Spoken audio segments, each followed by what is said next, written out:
പുകയില മൂലം ഉണ്ടാകുന്ന നിരവധി ആരോഗ്യ പ്രശ്നങ്ങളെക്കുറിച്ചിട്ടാണ് പറഞ്ഞത്.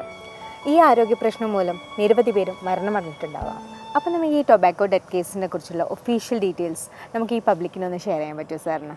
വേൾഡ് ഹെൽത്ത് ഓർഗനൈസേഷൻ്റെ കണക്കുകൾ പ്രകാരം ഓരോ വർഷവും 80 ലക്ഷം ആളുകൾ പുകയില മൂലം മരണത്തിന് കീഴടങ്ങുന്നുണ്ട്. ഇതിൽ തന്നെ 15 ലക്ഷം ആളുകൾ മരണപ്പെടുന്നത് നേരിട്ടുള്ള പുകവലി മൂലമല്ല, പുകവലിക്കാരൻ്റെ സാന്നിധ്യത്തിലുണ്ടാകുന്ന പാസീവ് സ്മോക്കിംഗ്, ആ ഒരു പുകവലി മൂലം 15 ലക്ഷം ആളുകൾ മരണപ്പെടുന്നു. ഏറ്റവും വേദനിപ്പിക്കുന്ന കണക്ക് എന്താണെന്ന് വെച്ചാൽ ഈ 15 ലക്ഷത്തിൽ 40,000 മുതൽ 60,000 വരെയുള്ളത് 5 വയസ്സിന് താഴെയുള്ള കുട്ടികളാണ്.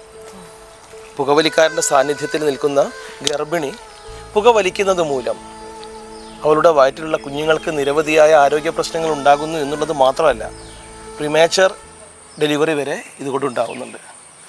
ശരിക്കും പറഞ്ഞു കഴിഞ്ഞാൽ പുകവലിക്കുന്ന ഒരാൾ സ്വയം മരണം വിളിച്ചു വരുന്നതിനോടൊപ്പം തന്നെ അറിഞ്ഞോ അറിയാതെയോ തൻ്റെ കുഞ്ഞുങ്ങളുടെ പോലും മരണത്തിന് കാരണക്കാരനാവുകയാണ്. ശരിക്കും ഇത്ര ഭീകരമാണ് പുകവലി മൂലമുള്ള മരണം എന്നുള്ളത് നമ്മളെ ചിന്തിപ്പിക്കേണ്ടതാണ്.